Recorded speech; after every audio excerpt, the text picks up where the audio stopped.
Protesters taking to the streets this weekend in Brussels, where the next NATO summit officially kicks off in just a few days from now. Anti-Trump demonstrators declaring the U.S. president is not welcome in the Belgian capital. Ahead of the summit, Donald Trump ratcheting up his criticism of NATO. I'm going to tell NATO, you got to start paying your bills. The United States is not going to take care of everything. Trump speaking out last week at a rally in Montana. During his upcoming visit to Brussels, Trump says he'll once again tell NATO members to increase their military spending. The United States of America was the piggy bank that everybody was robbing. And let me tell you, our allies in many cases were worse than our enemies. Justin Trudeau will also be attending the summit, and yesterday he tweeted in part, Canada is strongly committed to the NATO alliance and to our unity on defense and security. Can I get a Yahoo?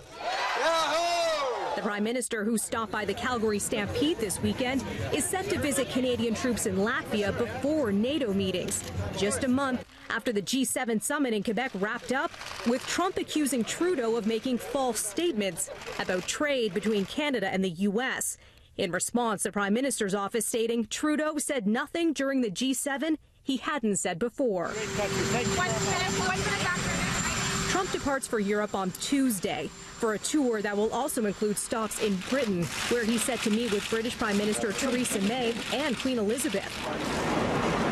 Major protests are planned for Trump's first visit to England as president.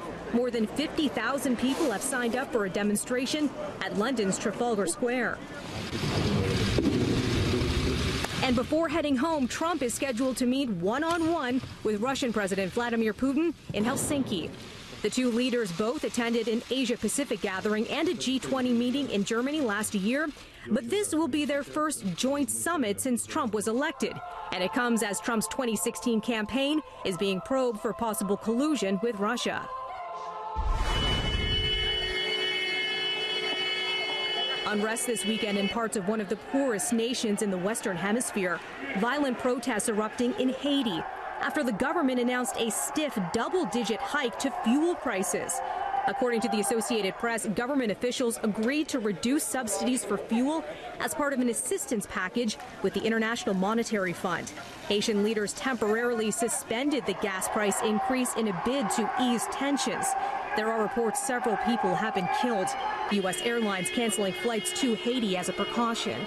The government of Canada also announcing that several flights out of Canada to Haiti have been canceled, and there are travel alerts in effect. Travel.gc.ca, that's the website to visit for full information. They're also posting on Twitter saying this in part, we recommend to all Canadians in Haiti to shelter in a safe place and to avoid traveling during this time.